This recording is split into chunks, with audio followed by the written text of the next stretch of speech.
Bangkok, the capital of Siam, is a grand terminus for the important railways of Indochina, and its railway station in the heart of the city forms an impressive background for the daily pageantry of Siam's one and only metropolis.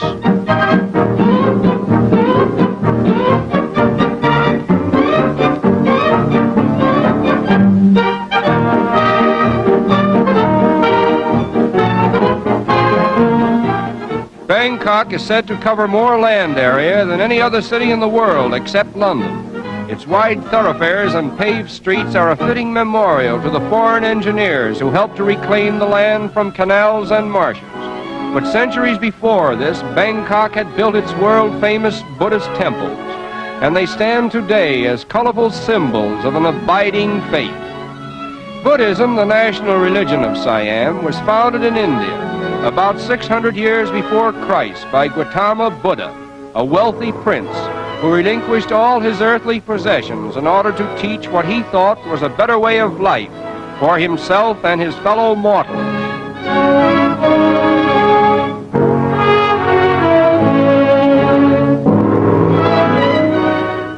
Buddha taught that all the miseries of life were caused by insatiable selfishness and greed.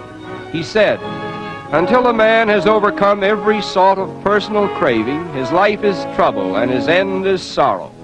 Lose yourself in the greater interests of life and desire nothing that can cause pain. The best of all and the end of all is a dreamless, eternal sleep." He reasoned that man must do right not because some God expected him to, but rather because there is a definite penalty to pay if he does wrong. His teachings were founded more upon reason than faith, and his chief aim was for knowledge rather than morality. Although Buddha desired no symbols or sacrifices or temples in which to commemorate his doctrines, his devoted followers have built thousands of Buddhist shrines throughout India, China, Japan, and Siam. And today, the simple creed that was born in the heart of a young prince over 25 centuries ago is said to have more followers than any other religion in the world. Every Siamese, including the king himself, must spend a period of his life in some one of the 10,000 monasteries of the land. In Bangkok alone, there are at least 500 temples dedicated to Buddhism.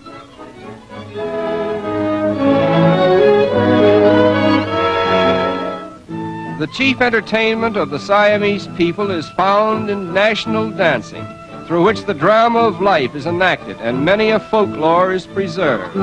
In this instance, the demon with the green mask is trying to steal a pearl or a silver ball from the daughter of Neptune, and each movement of her delicate hand symbolizes a thought in the story.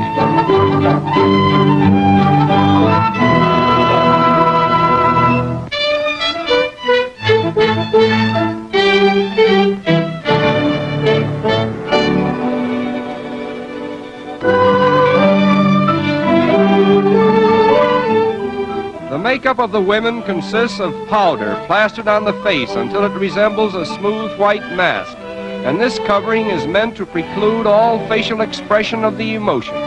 Hence, joy, sorrow, pleasure, anger, and fear are expressed by conventional signs.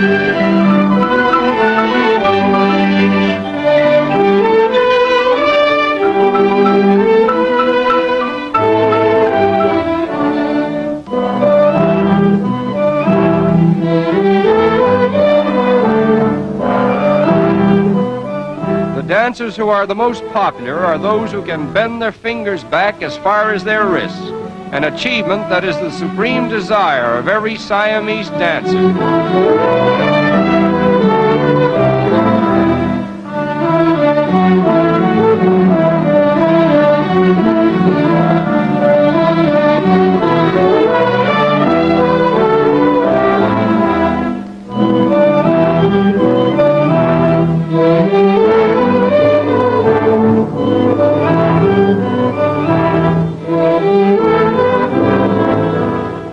In strange contrast to all the other graven images of Bangkok are two rather humorous-looking statues representing an ancient Siamese sculptor's impression of the first Dutchman to set foot on the soil of Siam.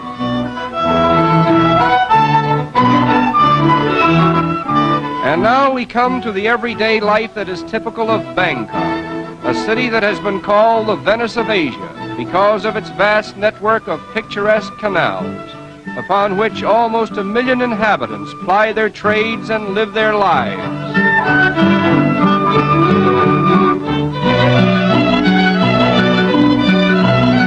Except for a few railway lines, all travel in Siam is by water. The level of the land being so low and the soil so soft, the construction of roads would not be practical. In fact, for 3 months in the year, much of the land is underwater.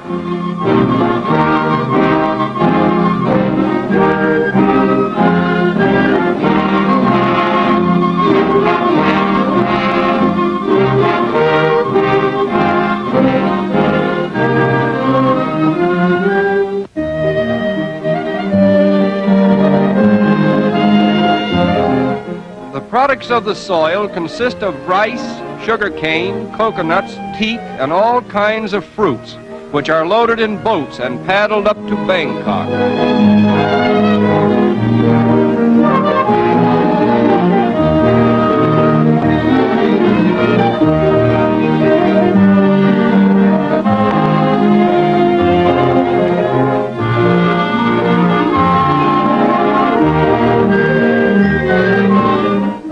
The great river system of Siam is formed chiefly by the Manam River, with its numerous canals and tributaries spreading throughout the land and bringing life and sustenance to the people. In fact, this great river, with the plains which it alternately floods and drains, constitutes Siam itself, for the prosperity of the country depends largely upon its whims. The larger temples of Siam are called Wats, and perhaps the most famous of these is Wat Arun on the banks of the Manam River, one of the many picturesque sights that help to make a boat trip on the river an unforgettable experience. For here may be seen a panorama of life that is typical of serene Siam.